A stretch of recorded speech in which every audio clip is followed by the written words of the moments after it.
Donc bonjour, ici c'est une petite capsule sur comment il faut modifier la structure de base de notre problème lorsqu'on n'a pas une observation totale de l'état d'un système. Donc, jusqu'à maintenant, ou dans la plupart de la théorie de base, quand on fait de la commande optimale ou de l'apprentissage par renforcement, on commence par attaquer des problèmes où on fait l'hypothèse qu'on observe directement l'état du système. Puis quand on observe directement l'état du système, ce qui est intéressant, c'est que notre politique, ça peut être une carte, une fonction statique, dans le fond, que pour un état donné, l'action optimale est tout le temps directement reliée à un état observé. Je n'ai pas besoin d'avoir de variables mémoire ici, donc d'accumuler de l'information, si on suppose qu'on observe directement l'état d'un système. L'état au sens de avoir la propriété de Markov, pour ceux qui veulent relier ça au concept plus mathématique. Donc, mais souvent, dans un vrai problème, on n'a malheureusement pas une observation de l'état total.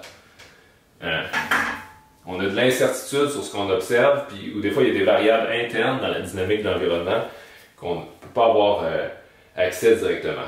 Donc, typiquement, qu'est-ce qu'on va faire? C'est qu'on va avoir une observation Y. On va nommer la variable Y une observation qui n'est pas directement l'état. Puis la structure mathématique du problème, c'est comment on modélise ça, c'est que une façon, c'est de noter une fonction observation h qui, au sens plus général, peut dépendre de x et de u, qui me donne une observation y. Mais on va aussi introduire ici la possibilité d'avoir du bruit de mesure. Donc, peut-être que mes capteurs sont bruités. Donc, ce que j'observe, ça pourrait être par exemple directement mon état, mais avec du bruit additif qui s'est rajouté par-dessus. Peut-être que j'ai du bruit dans mes capteurs, donc ça c'est quelque chose de standard en commande. On a des outils pour gérer ça. Ou de façon plus générale, peut-être que Y, ça pourrait être juste un sous-ensemble des états X. Peut-être que j'ai juste des mesures de position de mon bras robotique, mais je ne connais pas la vitesse. Ça, c'est des situations typiques, on dirait que j'ai une observation partielle de l'environnement. Et tant qu'à modifier mon problème pour le faire la structure la plus générique, une autre chose qu'on rajoute aussi quand on veut la structure la plus générale du problème d'apprentissage par renforcement, c'est qu'on pourrait supposer que j'ai des perturbations, qui est une variable aléatoire aussi. Donc, le bruit et les perturbations, ce serait des variables aléatoires qui rentrent dans la fonction dynamique pour la perturbation, puis dans la fonction d'observation pour ce qui est du bruit. Donc, qu'est-ce qu'on fait avec ça? On pourrait essayer de juste concevoir une politique directement en fonction d'Y.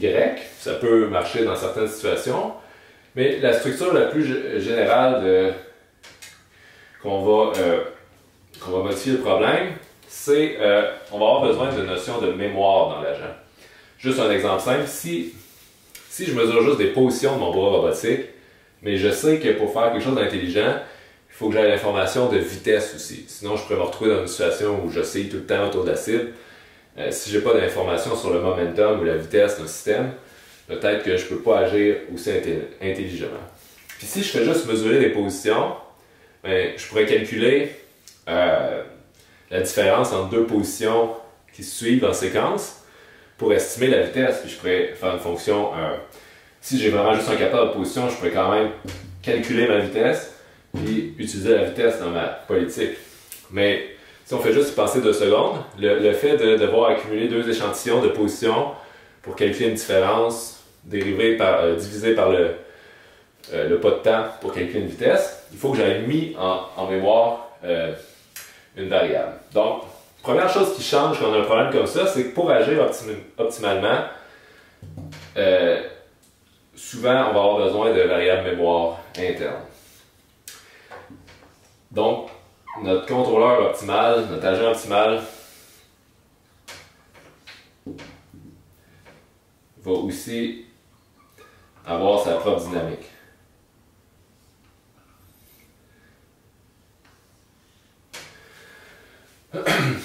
Donc ici, les variables, je vais avoir besoin de variables mémoire, puis d'une fonction qui met à jour ma variable mémoire en fonction du temps. Ça, c'est une structure générale qu'on doit typiquement utiliser quand on a des observations partielles, puis il faut essayer d'estimer le vrai état en arrière.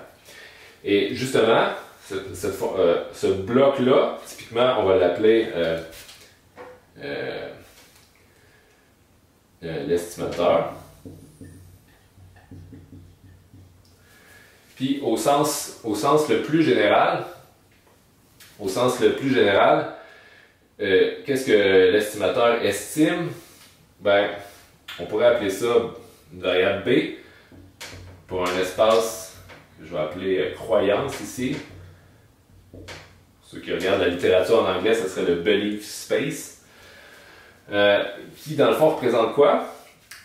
Il représenterait...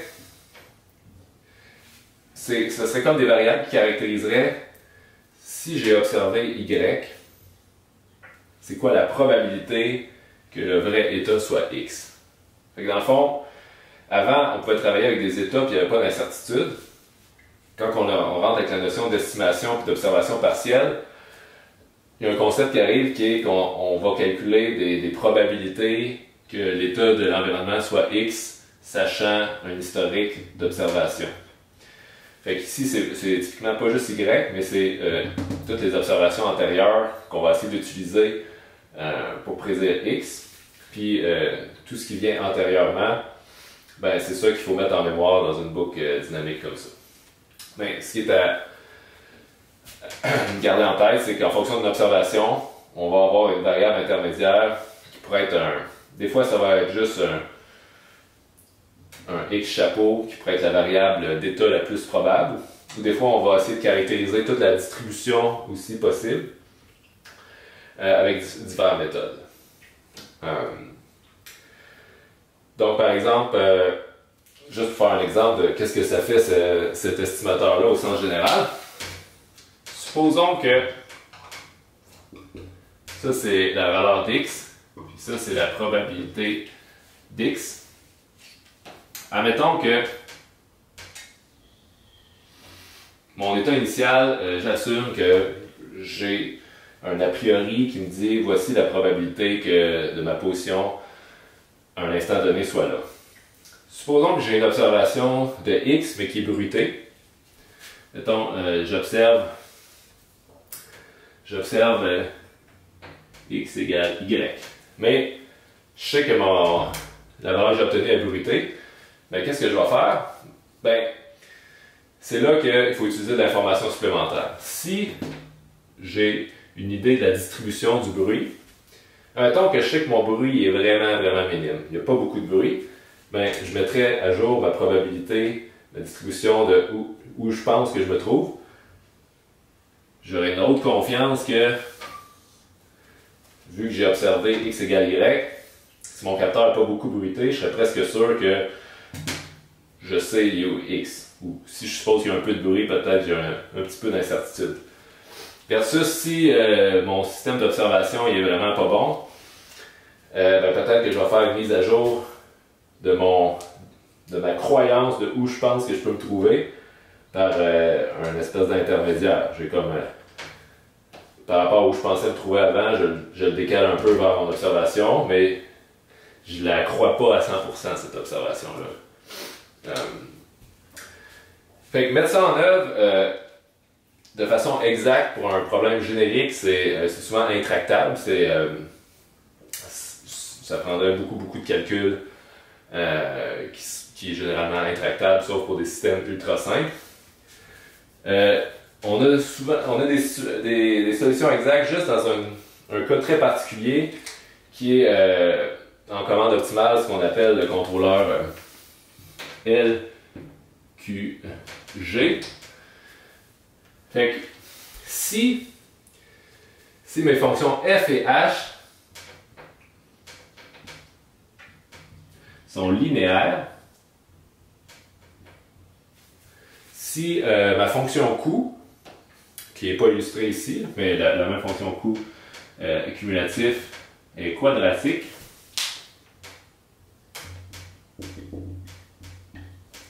et si la distribution de mes perturbations et de mon bruit, c'est une distribution gaussienne normale,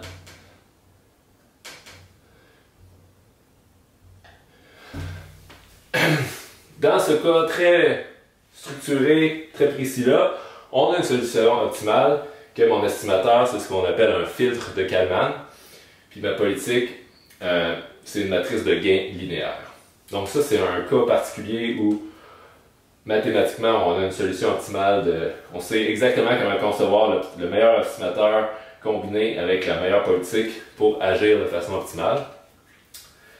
Mais dès qu'on s'éloigne de ces hypothèses-là, de façon générale, on est dans un art où on va faire des approximations. Des méthodes d'estimation, on en a plusieurs. Il y a des fils de Kalman étendus, des fils de particules, toutes sortes de choses. De façon générale, ici, on peut voir ça comme essayer d'approximer la règle de Bayes, de mise à jour de notre croyance, mais en pratique, c'est souvent on travaille plus avec des approximations, puis on est loin d'avoir une solution exacte à ça. Mais donc voici, dans le cas le plus générique, ça on peut représenter pratiquement n'importe quel problème de commande ou d'apprentissage par renforcement avec cette structure-là. La notion d'avoir un environnement qui est perturbé par une valeur aléatoire, avec une fonction dynamique, qui a un état x, qu'on observe juste partiellement, puis qu'est-ce qu'on observe? On structure ça comme une fonction h, qui dépend de l'état, de l'action, et d'une variable aléatoire qui est le bruit. Ça représente à peu près n'importe quel problème de décision séquentielle, on peut les remettre sous cette forme-là. C'est à noter qu'on peut passer de tout ça vers des probabilités de chaîne de Markov. Il y a moyen de passer un à l'autre. Ici, j'ai utilisé la notation plus où l'incertitude se retrouve dans des variables W et V. Mais on pourrait aussi juste travailler avec des probabilités d'obtenir x' sachant xu. Les deux sont interchangeables, on pourrait repasser d'un à l'autre ici.